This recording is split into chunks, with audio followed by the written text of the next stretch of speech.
Hello all. నేను మీ రచనా శృంగ వరకు. Welcome to federal Andhra Pradesh. Oscar nominations లో ఏమున్నాయి అన్నటువంటి సినిమా లిస్ట్ అయితే వచ్చేసింది. ఆల్మోస్ట్ 2023 నుంచి చూసుకుంటే ఆర్ఆర్ఆర్ దాంట్లో మ్యూజిక్ కావచ్చు, కీరవాణికి ఆస్కార్ రావడం అనేది కొంత ఇండియన్ మూవీ ఇండస్ట్రీకి కొంత హోప్ఫుల్ గా ఉండింది. అంటే అలాగే ఎలిఫెంట్ విస్పర్స్ లాంటి షార్ట్ ఫిల్మ్ కూడా ఫుల్ ఫ్లెడ్జ్డ్ ఆస్కార్ రావడము, ఇవన్నీ కూడా ఇండియా కొంత ఆస్కార్ బరిలో నిలబడే స్థాయి సినిమాలు తీస్తుందనేటువంటి ఈ గ్లోబల్ ఇమేజ్ అయితే ఇవ్వగలిగింది.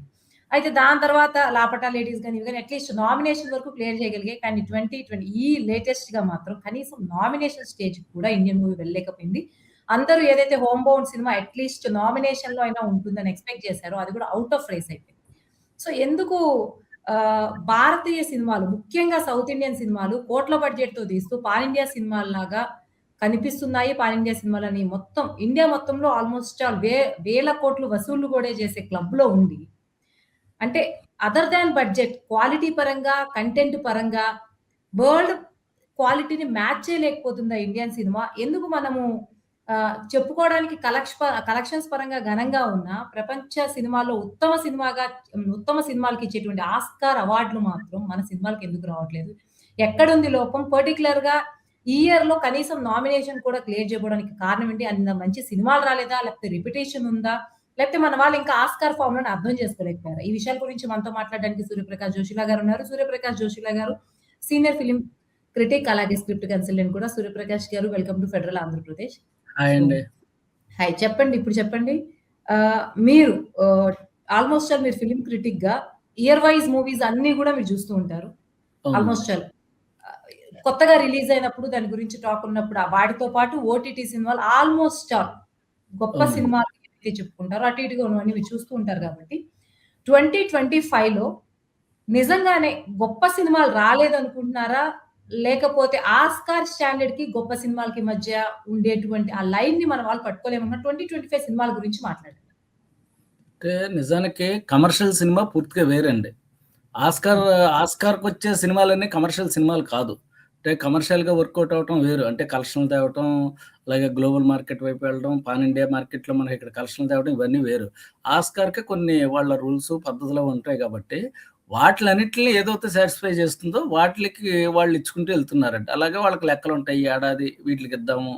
అలాగే ఈ దేశాలు అంటే నిజంగా ఆస్కారు లోతుపాతులు చెప్పేదేంటంటే పలానా దేశాన్ని ఈ ఏడాది పలానా వాళ్ళకిద్దామన్నది కూడా ఉంటుందని చెప్తూ ఉంటారండి. అది నిజమెంత అవుతుందంత అని పక్కన పెడితే. ఆ విధంగా మనం ప్రతి ఏడాది దరిదాపు మన దేశం నుంచి కొన్ని సినిమాలు మనం ఇది ఆస్కార్‌కి నామినేషన్ చేద్దాం అన్నట్టు కొన్ని పంపుతూనే ఉంటున్నాం. అవేమి కొంత దూరం దాకా అంటే ఏంటి చివరికి నామినేట్ కూడా అవ్వట్లా. ఈ ఏడాది కూడా హోమ్ బౌండ్ అవుతుందేమో అని చెప్పి మనం అందరం కూడా ఎదురు చూసాము. అది అవ్వలేదు. అదే మనం ఇప్పుడు అందరూ కూడా మాట్లాడుకునే విషయం. ఇది మీరన్నట్టుగా ఏంటంటే వాళ్ళ యొక్క ఏవైతే ఉన్నాయో వాళ్ళ రూల్స్, రెగ్యులేషన్స్ అవన్నీ ఏవైతే ఉన్నాయో వాటిలికి అనుగుణంగా ఉండాలి అనేది ఫస్ట్ పాయింట్ అండి. రెండో పాయింట్ ఏంట్రా అంటే పోటీ. అంటే మన సినిమా మనం హోమ్ బౌండ్ పంపించాం. మనం చాలా గొప్ప అద్భుతమైన సినిమా బావుంది అనుకున్నాం మనం. పంపించాం మన దేశం తరపు నుంచి. అట్ ద సేమ్ టైమ్ అవతల దేశాల నుంచి కూడా అంతకన్నా గొప్ప సినిమాలొస్తే గనక అంతే కదండీ. ఇప్పుడు మన బిడ్డ మన ఇంట్లో నుంచి ఎళ్ళింది అద్భుతంగా పరిగెత్తింది. లేకపోతే ఇంకోటి అనుకుంటున్నాం. ఏదైనా ఆటల పోటీకని ఎళ్ళినప్పుడు. అంతకన్నా బాగా పరిగెట్టిన వాడికి ఫస్ట్ ప్రైజ్ ఎలాగ వస్తుంది. ఇక్కడ కూడా అదే జరుగుతుంది. ఇప్పుడు హోమ్ బౌండ్ సినిమాకి మనకి కొన్ని దేశాల నుంచి వేరే దేశాల నుంచి బ్రహ్మాండమైన పోటీ ఇచ్చేవి. వాటిలతోటి దీన్ని పక్కన పెట్టడం జరిగిందని చెప్పి చెప్తుందండి. మన ఇంటర్నేషనల్ మీడియా అంతా కూడా అదే చెప్తుంది. ఏంట్రా అంటే కారణం ఏంట్రా అంటే కేవలం హోమ్ బౌండే కాదు. ఇంకా చాలా దేశాల నుంచి చాలా సినిమాలకి రాలేదు. ఆ లిస్ట్‌లో అవ్వలేదు. కారణం ఏంట్రా అంటే అంతకు మించిన గొప్ప సినిమాలకి నామినేట్ అయ్యాయి అని చెప్పడం జరుగుతుందండి.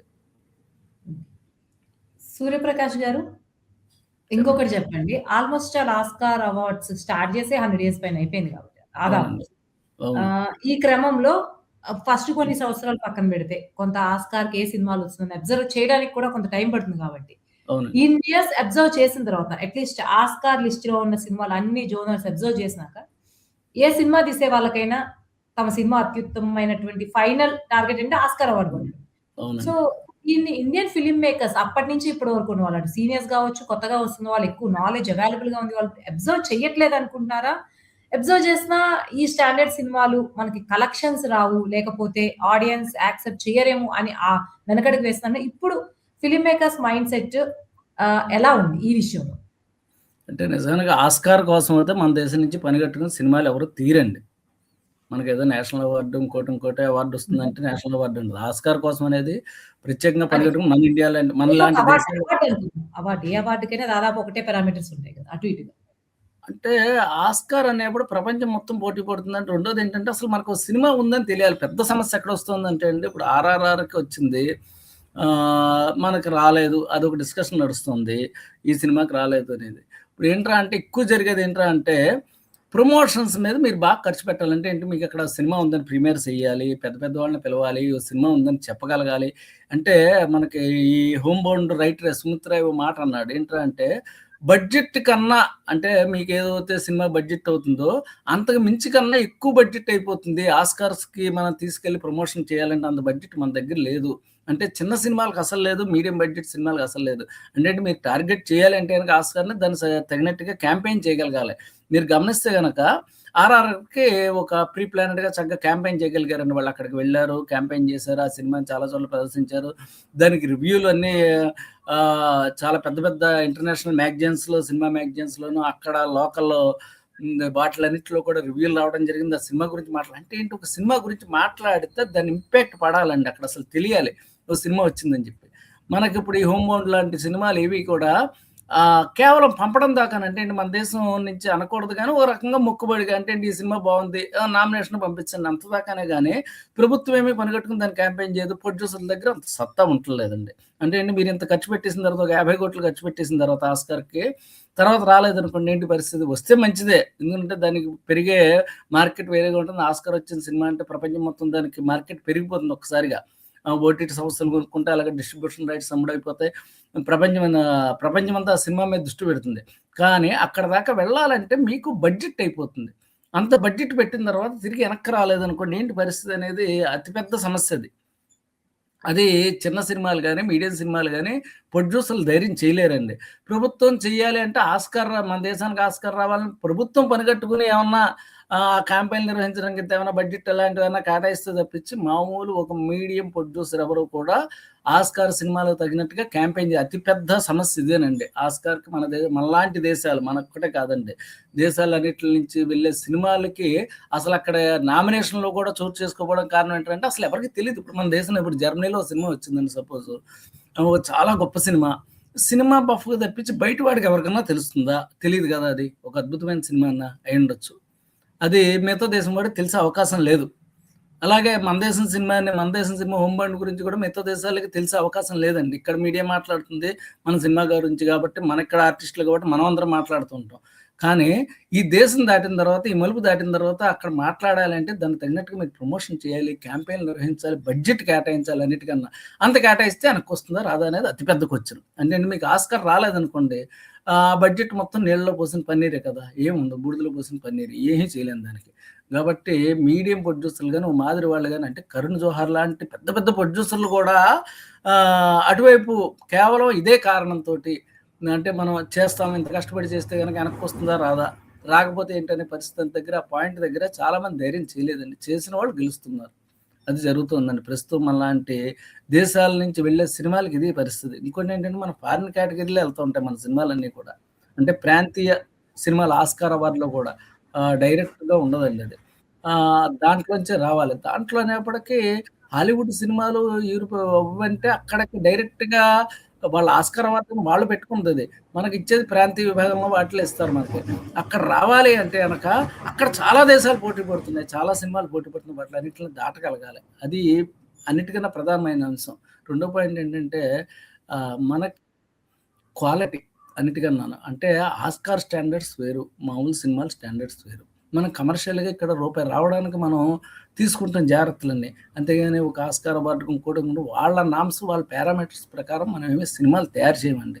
అది ఒక సమస్యగా ఉంది. దాన్ని వాళ్ళు ఎవరైతే టార్గెట్ అంటే సినిమా మొదలుపెట్టి దీన్ని టార్గెట్ ఎవరైతే చేయగలుగుతారో పెద్ద ప్రొడ్యూసరు వాళ్ళు they will win surely. Suryaprakash గారు ఒక విషయం చెప్పండి. అంటే జనరల్‌గా ఆస్కార్ గురించో, సినిమాల గురించో తెలియని వాళ్ళకి ఈ క్వెషన్. ఆ! ఈవెన్ నాకు కూడా అంతా. మీరు చెప్పిన తర్వాత ఒక సందేహం వచ్చింది. అదేంటంటే యూజువల్‌గా ఆస్కార్ సినిమాకి ఏదన్నా నామినేషన్స్ పంపించినప్పుడు ఎందుకు ప్రమోషన్ అనేది ముఖ్య ఫ్యాక్టర్. అంటే ఇప్పుడు ఆస్కార్ అవార్డ్‌లో నామినేషన్‌కి ఒక సినిమాని ఉంచాలా లేదా అంది. Jury members or concern members cinema చూసి దాని క్వాలిటీని బట్టి డిసైడ్ చేయరా? ఆ సినిమా పేరు ఎంత తెలుసు అన్న ఫ్యాక్టర్ మీద డిసైడ్ చేస్తారా? అట్లా అయితే జస్ట్ లైక్ అది కూడా ఒక కమర్షియల్ మోడే గదా! అవునండి. 100% అసలు ఆస్కార్ అంటేనే కమర్షియల్ మూడ్. రేపొద్దున మీకు ఆస్కార్ మూలంగా దాంట్లో ఇంకా వచ్చేదేంటంటే గొప్ప మరి దానికి స్టాండర్డ్స్ ఉన్నాయని 100% చెప్పారు. మనమే ఆస్కార్ అనేది మన ప్రపంచవ్యాప్తంగా సినిమాలకిచ్చే గుర్తింపు కాబట్టి మాట్లాడుకుంటున్నాం గానీ, అది కమర్షియల్ మూడ్ కాదని ఎవరన్నారండి? అది పూర్తిగా కమర్షియల్ మూడ్. ఇప్పుడు 'పారాసైట్' ఉండేది లాంటి సినిమా కూడా వచ్చింది గదా! ఫస్ట్ ఆ! సినిమా. కొన్ని వాళ్ళు ఫస్ట్ ప్రమోషన్ చేయలేదని ప్రమోషన్ లేకుండా. చెప్పండి. ప్రమోషన్ లేదని మీరెలా చెప్తారు? ప్రమోషన్ చేశారండి. వాళ్ళేమి చేయకుండా ఏమి లేదండి అది. ఇంకోటి నేను అంటే మొట్టమొదట చెప్పాను హ్మ్. మీకు. ఏంటంటే, వాళ్ళు ఆస్కార్ ఇచ్చేటప్పుడు ఖచ్చితంగా ఏంటంటే, ఈ దేశాలకి వీటిలికని లెక్కలతో ఉంటాయండి. కొన్ని లెక్కలుంటాయి. మనం బయటకి చెప్పరు గానీ, ఖచ్చితంగా 100% ఆస్కార్‌కి ఎంపిక చేయాలి. అసలు నామినేషన్ దగ్గర నుంచి వాళ్ళొక ప్రొఫార్మాని వాళ్ళు ఫాలో అవుతూ ఉంటారు. అది బయటికి రాదు గానీ. దాన్ని బట్టే అంటే వాళ్ళకి మార్కెట్, గ్లోబల్ మార్కెట్ వాళ్ళకా ఇవన్నీ లెక్కలేసుకుంటారండి వాళ్ళు. అదే ఇప్పుడు ఒక సినిమాకి మనం ఇచ్చాము, అవార్డ్ ఇచ్చాము. వాళ్ళ ఆర్టిస్టులందరూ తర్వాత నుంచి మన దేశంలోకి నటించడానికి అవకాశం ఉంటుంది. అలాగే భారతదేశం సినిమా ఇంత పెద్దదని చెప్పి తెలిసిన తర్వాత ఇలా మార్కెట్ పెరుగుతుంది. ఆ చేసిన సినిమాలని ఇక్కడ రిలీజ్ చేసుకోవచ్చు. ఇవన్నీ రకరకాల కాలిక్యులేషన్స్ చేసుకొని మాత్రమే ఒక నామినేషన్ స్థాయి నుంచి సినిమాని ముందుకు తీసుకెళ్ళడం జరుగుతుందండి. రెండోదండి క్యాంపెయిన్ చేయలేదంటాం అది అసలు లేదు. 'పారాసైట్' సినిమాకి కూడా మంచి క్యాంపెయినే చేశారండి వాళ్ళు. అదే. క్యాంపెయిన్ ఇంత చేయడం జరిగి ఇంత ప్రమోట్ అయిన తర్వాత అప్పుడు మళ్ళీ వాటిలోంచి ది బెస్ట్ సెలెక్ట్ చేస్తారు. అంతేనా? ఉంటుంది. ఇంకోటేంటంటే 'పారాసైట్' డైరెక్టర్ ఆల్రెడీ 'పారాసైట్' సినిమాకి ముందరే అతను మంచి ప్రపంచవ్యాప్తంగా పెద్ద పేరు తెచ్చుకున్న డైరెక్టర్ అండి అది. అదొకటుంటుందండి. మనం తెలుసుకోవాల్సిన విషయం ఏంటంటే, ఇప్పుడు 'హోమ్ బౌండ్' డైరెక్టర్ ఎవరు అంటే మనం గబుక్కున కళ్ళు మూసుకొని చెప్పలేము. 'పారాసైట్‌కి' ముందొచ్చిన సినిమాలున్నాయి అదే డైరెక్టర్. అతని సినిమాలు సక్సెస్ అయ్యాయి. అంటే అతనికంటూ ఇంపాక్ట్ అంటే పలానా వాడి సినిమా వస్తుందంటే ఖచ్చితంగా దాని ఇంపాక్ట్ పక్కకు తీసి పెట్టలేని పరిస్థితులు ఏర్పడతాయండి. అంటే కాబట్టి ఆ యాంగిల్‌లో కూడా మనం దీన్ని చూడాలి. ఈ నామినేషన్ ప్రక్రియ గాని రేపొద్దున్న ముందుకెళ్తే నిజంగా ఆ నామినేటే అయిందనుకుందాం. రేపొద్దున ముందుకెళ్ళడానికి కూడా వీళ్ళందరూ చేయగలగాలి. అంటే ఎందుకని చెప్తున్నామంటే అండి ఇది ప్రమోషన్స్ ఎందుకు అవసరమంటే అసలు తెలియాలి కదా! అది డైరెక్ట్‌గా వచ్చేసిన సినిమాలు చాలా అరుదుగా ఉంటాయండి. అరుదు. చాలా తక్కువ. ఇంకోటేంటంటే వాళ్ళ క్వాలిటీ, వాళ్ళ కంటెంటు ఆస్కార్ అవార్డ్‌కొచ్చే కంటెంట్, క్వాలిటీ మన సినిమాలు చూస్తూ ఉంటేనే ప్రతి ఏడాది వచ్చిన ఆస్కార్ అవార్డ్ వచ్చిన డాక్యుమెంటరీస్ కావచ్చు, సినిమాలు కావచ్చు, లేకపోతే షార్ట్ ఫిల్మ్ ఏవైనా సరే, ఏ విభాగమైనా అది ఒక విభిన్నంగా ఉంటుందండి. కొద్దిగా ఉంటుంది. రెండోదేంటంటే అండి, గ్లోబల్ మార్కెట్ ఇది. ఇప్పుడు ప్రస్తుతం ఏంటంటే ఆస్కార్‌కి ఎక్కువ శాతం ఎప్పుడెళ్తాయంటే, మన లోకల్ సమస్యని గ్లోబల్‌గా చెప్పగలిగినప్పుడు. అంటే మన కంటెంట్ లోకలే ఉండాలి. అలాగని చెప్పి మన గ్లోబల్ సమస్య ప్రపంచాన్ని రక్షించే హీరో కథలకేమో వాళ్ళు ఆస్కార్ ఇవ్వట్లేదండి వాళ్ళు. ఏంటంటే మనం లోకల్ కంటెంట్ అంటే మన మట్టి వాసననే ప్రపంచవ్యాప్తంగా అర్థమయ్యే వాళ్ళ మోడ్‌లో చెప్పగలగాలి. అన్నిటికన్నా ప్రధానమైన అంశం అదండి. మన దేశం సినిమాల దగ్గరికొచ్చేప్పుడు ఎక్కువ వాటిని మ్యూజికల్స్ అనుకుంటున్నారు. అది నేను చేసిన కామెంట్ కాదది. ఇంతకు ముందర కొంతమంది డైరెక్టర్లు, కొంతమంది హాలీవుడ్ క్రిటిక్స్ వాళ్ళందరూ అన్నదేంట్రా అంటే, ఎక్కువ భారతదేశం సినిమా అనగానే వాళ్ళకో చిన్న చూపు ఏంట్రా అంటే, ఇక్కడ మన పాటలు, ఫైట్లు ఇవన్నీ ఉండటంతోటి వాళ్ళేదో మ్యూజికల్స్ అనుకుని ఒక రకమైనటువంటి దాన్ని ఒక సినిమాగా వాళ్ళు దాన్ని పెద్ద పరిగణించట్లేదండి. అదొక సమస్యొచ్చేస్తుంది మన దేశం సినిమాలకొచ్చేప్పటికి. వీటిలన్నిటిని తీసుకునే నామినేషన్ ప్రక్రియ జరుగుతుంది. రెండోదేంటంటే, అంతకన్నా మంచి సినిమాలొచ్చాయి. అది కూడా మనం తీసి పాడేయలేని విషయం. ఇతర దేశాలు బ్రెజిల్ గాని, నార్వే గాని వీటిలిని చూసి ఆ పోటీని తట్టుకొని నామినేషన్ దగ్గర దాటుకొని ముందుకు రావాలి. అదండి. మనం గొప్ప సినిమా తీసామనుకుంటే సరిపోదు కదా!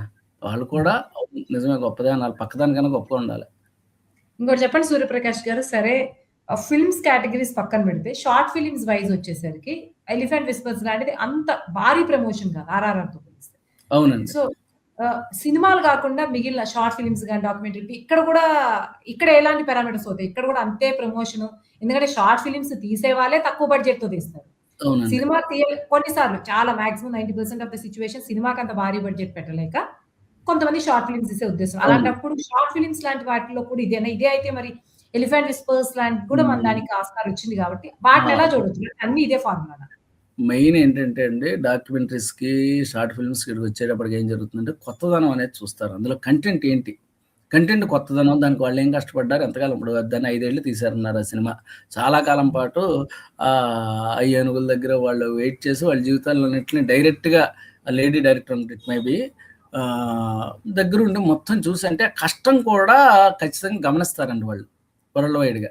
అది కూడా మనకి ప్లస్ అవుతుందండి. దాని గురించి ఆ సినిమా రావడానికి ముందు కొంత మాట్లాడుకోవడం కూడా జరిగింది నిజానికి. మనం కేవలం మనం వచ్చినప్పుడే మన మన మన మీడియా మాట్లాడింది. రావడానికి కూడా ముందు ఇలాంటిదొకటొస్తుంది, మంచిదొకటి జరిగింది, ఓ ప్రయత్నం జరిగింది, చాలా కష్టపడ్డారనేది కూడా అక్కడ ప్లస్ అయింది. మెయిన్ స్ట్రీమ్ సినిమాలకొచ్చేప్పటికి ఈ కమర్షియల్ యాంగిల్ అనేది మనకు కొద్దిగా మైనస్ అవుతూ వస్తుందండి. అదే. ఆ రెండిట్లకి తేడా. ఓకే. సో, ఇప్పుడున్నటువంటి Indian mode of south Indian particularly south Indian అంటే ఎక్కువ ఇప్పుడు సౌత్ ఇండియన్ సినిమాలే కనిపిస్తున్నాయి గాబట్టి, సౌత్ ఇండియన్ మోడ్ ఆఫ్ సినిమాలో ఆస్కార్‌కి తగ్గ ఫార్ములాలో, దానిలో ఫిట్ అయ్యే ఫార్ములాలో సినిమాలొచ్చే అవకాశం ఉందా? లేకపోతే బేసిక్‌గానే సినిమాని ఒక బిజినెస్‌గా చూస్తారు గాబట్టి, ఈవెన్ ఆస్కార్ వచ్చిన సినిమాలైనా సరే, వాళ్ళు గూడా ప్రాఫిట్స్ ఎక్స్‌పెక్ట్ జేస్తారు గాబట్టి, అవును. మీరన్నట్టు మనం ఉన్న మూడ్‌లో మనకి యాక్షన్స్, ఫైట్స్ అవన్నీ వాళ్ళకి సిల్లీగా గూడా అనిపించొచ్చు. సీరియస్‌గా తీసుకోకపోవచ్చు. సో, అవును. ప్రస్తుతం ఉన్న పరిస్థితుల్లో ఇండియన్ సినిమా, ముఖ్యంగా సౌత్ ఇండియన్ సినిమా ఏమాత్రం రెడీగా ఉంది ఫ్యూచర్‌లో అయినా ఆస్కార్ ప్రిపరేషన్‌కి? లేకపోతే ఇదే జోనర్‌లో పాన్ ఇండియాలో రేపొద్దున ఒక 2000 కోట్లు, ఇదే ఫార్ములా ఉంటుందా? కొంచెం క్వాలిటీని పెరిగే యాంగిల్‌లో పెరిగే అవకాశం ఫ్యూచర్ ఎలా ఉండబోతుందని మీరనుకుంటున్నారు? అంటే గ్లోబల్ మార్కెట్ పెరిగే కొలది పారామీటర్స్ ఖచ్చితంగా మారతాయండి. అంటే మన వాళ్ళు కూడా ఆలోచించగలుగుతారు. మన ప్రొడ్యూసర్స్ కూడా ఇట్ మే బి భవిష్యత్తులో ఇప్పుడైతే నాకు తెలిసుండి మన ప్రొడ్యూసర్‌లు ఎవరు కూడా ఈ సినిమా ఆస్కార్‌కి నామినేట్ అవుతుందా? లేకపోతే గనక ఆస్కార్‌కి వెళ్తుందా? అని చెప్పి తీసేవాళ్ళు ఎవరు లేరు. నాకు తెలిసుండి మన సౌత్ ఇండియన్ ప్రొడ్యూసర్స్ ముఖ్యంగా. మన వాళ్ళు రూపాయి రావాలి, ప్రొడ్యూసర్‌లు రూపాయి పెడుతున్నాం మనం. దానికి 3 రెట్లు, 4 రెట్లు లాభం వచ్చి వడ్డీ పడదామనే చూస్తారు. దానికి తగ్గ కమర్షియల్ యాంగిల్ మిక్స్ చేసుకుంటేనే మన సినిమాలు తీస్తాం కాబట్టి ప్రస్తుతం అయితే ఏం కనపట్లేదు. భవిష్యత్తులో గ్లోబల్ మార్కెట్ రోజు రోజు విస్తృతం అవుతుంది కాబట్టి, ఇట్ మే బి మన ఆలోచనలో రావచ్చు, మార్పు రావచ్చు. మన భవిష్యత్తులో ఆస్కార్ రావడానికి మన వాళ్ళు కూడా కొన్ని నిజమే మనం ప్రపంచ మార్కెట్‌తో పోటీ పడుతున్నాం కాబట్టి, ఈ విషయంలో కూడా పోటీ పడదాము.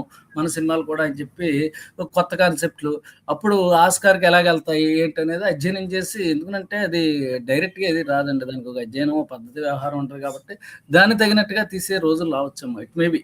ప్రస్తుతం అయితే ఆ కండిషన్ అయితే సౌత్ ఇండియన్ మార్కెట్‌లో అయితే నాకేం కనపట్లేదండి. Thank you. సూర్యప్రకాష్ గారు వన్ ఫైనల్ క్వెషన్. ఫైనల్‌గా ఈ నామినేషన్స్‌లో హోమ్ బౌండ్ అట్‌లీస్ట్ నామినీగా ఉండకపోవడానికి గల కారణాలు ఏమై ఉంటాయని మీరనుకుంటున్నారు? నేను అనుకున్నది కేవలం ఫస్ట్ థింగ్ ఏంటంటే, వాళ్ళు అంటే లోకల్, లోకల్ కంటెంటే గాని వాళ్ళ కొత్తదనం అనిపించాలి. రెండోది పోటీ. పోటీ ఎక్కువ ఉండటం మూలంగా అంటే మనకి ఇతర దేశాల నుంచి వచ్చే సినిమాలు ఈ ఫారిన్ కేటగరీలో వచ్చే ఈసారి సినిమాల మీరు నుంచి లిస్ట్ చూసారు గదా! మీకేమనిపించింది? ఆ! అదేనండి. ఆ ఇంకొక సినిమాలు మంచి ఇది ఒక సినిమాలున్నాయండి. చిన్న కంపారిజన్ ఇది కూడా. మీరు హ్మ్. ఆల్రెడీ ఆస్కార్ ఫైనలిస్ట్ నామినేషన్స్ చూసారు గాబట్టి, చూసానండి. అన్ని సినిమాలు మీరు అటు ఇటుగా చూసుంటారు గాబట్టి, ఆ స్థాయిలో ఏమి సౌత్ ఇండియా నుంచి సినిమా అసలు ఇండియాలో అటువంటి అటు ఇటుగానే ఏమన్నా సినిమాలొచ్చాయనుకుంటున్నారా? అంటే నిజానికి మంచి కాన్సెప్ట్‌లొస్తున్నాయండి. మనకి ఐడియాలజీలో మనకేమీ లేదు గానీ, ఇబ్బందేం లేదు గానీ, మనకు కొద్దిగా స్లోగా ఉంటాయి. రెండో పాయింట్ ఏంటంటే, లెంగ్త్ మనకి వాళ్ళనేదేంటంటే, ఆస్కార్ అయిపోయిన తర్వాత ఈ చర్చ జరుగుతూ ఉంటది ఎక్కువ. లెంగ్త్ ఇండియన్ సినిమాలో లెంగ్త్ ఒకటి కొద్దిగా తక్కువగా ఉండాలి. అంటే వాళ్ళకక్కడ ప్రమోట్ అవ్వడం కోసం. రెండో పాయింట్. అది జరగట్లేదు మనకి. మూడో పాయింట్ ఏంటంటే, మనం మసాలా యాంగిల్ ఎంతో కొంత మనకు తెలియకుండానే మన సినిమాలో యాడ్ అవుతూ ఉంటదండి. అది కొంత అవరోధంగా మారుతుంది. వీటిలన్నిటిని క్రోడీకరించుకున్నప్పుడు వీటిని తగ్గించుకొని అంటే టార్గెట్ చేయట్లేదు కాబట్టి గాని, లేకపోతే మన వాళ్ళు టార్గెట్ చేయగలిగితే మన వాళ్ళు అద్భుతమైన కాన్సెప్ట్‌లు మన వాళ్ళ దగ్గర ఉన్నాయండి. మన ఇండియాలో బ్రహ్మాండమైన కాన్సెప్ట్‌లు ప్రతి సౌత్ ఇండియా ఏంటన్నీ మొత్తం బాలీవుడ్ గాని, గుజరాత్ గాని, మరాఠీ గతంలో కూడా మరాఠీ నుంచి ఇలాంటి చిన్న చిన్న ప్రాంతాల నుంచి కూడా కోర్ట్ లాంటి సినిమాల గురించి కూడా గట్టిగా మాట్లాడుకున్నారు. ఏంట్రా అంటే ఏకైక సమస్య ఆస్కార్ నామినేషన్ దాకా మన దేశం నామినేట్ చేయగలుగుతుంది గానీ, అది నామినేట్ ఆస్కార్ చేయట్లేదది. కేవలం ఏంట్రా అంటే ఫస్ట్ థింగు ప్రమోషన్స్ లేకపోవడం. రెండో థింగ్ ఏంట్రా అంటే దానికి తగిన ఏదైతే ఆస్కార్ కింద ఆ పారామీటర్స్‌లో లేకపోవడం. అన్నిటికన్నా మెయిన్ పారామీటర్స్‌లో ఉండటం అండి. అది లేకపోవడం. ఏవోతే ఏ సినిమాలవుతే గనక రేపొద్దున భవిష్యత్తులో ఎవరైనా ఇలాగెళ్ళాలనుకున్నప్పుడు ఆ పారామీటర్స్ అంటే మీ దగ్గరికి నేను రావాలంటే దీనికి ఒక పారామీటర్ ఉంటుంది గదా! ఒక పద్ధతి. ఇలా మాట్లాడాలి లేకపోతే ఇలా చేయాలి అని చెప్పి. ఆ పారామీటర్స్‌లో లేనప్పుడు ఇబ్బందొస్తుంది. ఆ పారామీటర్స్ అన్నిటిని చూసుకుంటేనే ఖచ్చితంగా మన భవిష్యత్తులో ఆస్కార్‌కి నామినేట్ అవ్వడమే కాదండి. ఆస్కార్ కూడా కొడతాం. ఆర్ఆర్ఆరే కాకుండా ఇంకా చాలా సినిమాలు కూడా మనకొస్తాయండి. థాంక్ యూ సూర్యప్రకాష్ గారు. ఏదేమైనప్పటికీ ఆస్కార్‌లో ఫిట్ అవ్వడానికి కొంత ఇండియన్ స్టోరీ కొంచెం టెల్లింగ్‌లో ఫిట్‌నెస్ పెంచుకోవాలి మనం. ఆ? మన ఏంటి? సినిమాలు ఫిట్‌నెస్ పెంచుకోవాలి. ఫిట్ ఆ! అవ్వాలంటే. సినిమా ఫిట్‌నెస్ అయితే పెంచుకోవాలి. కమర్షియల్ ఫార్ములాలో చేసేదాని నుంచి కొంచెం బయటపడాలి. అదైతే అంటే వాళ్ళకి టార్గెట్ చేసేవాళ్ళు లేవనుకోండి డబ్బులు వాళ్ళు రావు కదా! మామూలుగా ఆ! అంటే డిపెండ్స్ వాళ్ళ టార్గెట్‌ని బట్టి. మంచి సినిమా తీద్దామని ఒకళ్ళొస్తారు, సంపాదిద్దామని ఒకళ్ళొస్తారు. సరే. ఓన్లీ 2 కలిపి చేద్దామని వచ్చేవాళ్ళు ఉంటారు. సో, ఆ 2 కలిపి చేద్దామని మీరు వచ్చేవాళ్ళు నామినేట్ అయినా రేపొద్దున్న ప్రమోషన్స్ అవన్నీ చేయందే మెయిన్ స్ట్రీమ్‌లో అక్కడ నిలబడడం కష్టమండి. అది వాస్తవం హ్మ్. అది. అంటే బడ్జెట్ అది ఎవరో కాదు. హోమ్ బౌండ్ రైటర్ కూడా అదే మాట అన్నాడు. ఏంటంటే మేము అంత బడ్జెట్ పెట్టలేము. మా సినిమా హ్మ్. బడ్జెట్‌ని అంటే మేము సినిమాకి ఎంత బడ్జెట్ పెట్టామో అంతకు మించి ఎక్కువ బడ్జెట్ ఆస్కార్ నామినేషన్ కోసం మీరు అక్కడ ఖర్చు పెట్టాలి అక్కడికి వెళ్లి. ఖర్చు హ్మ్. పెడితేనే అవుతుంది అని చెప్పి అది నిజం అది. అది కూడా ఓకే. చేయగలటానికి ప్రొడ్యూసర్లు సిద్ధంగా ఉన్నప్పుడే ఇవన్నీ జరుగుతాయండి. లేకపోతే మనం ఇలా ఓకే. మాట్లాడుకుంటూనే ఉంటాం. Okay. Thank you so much Suryaprakash Joshila గారు. ఇంతటితో ఈ చర్చ ముగిద్దాం. థాంక్ యూ అండి.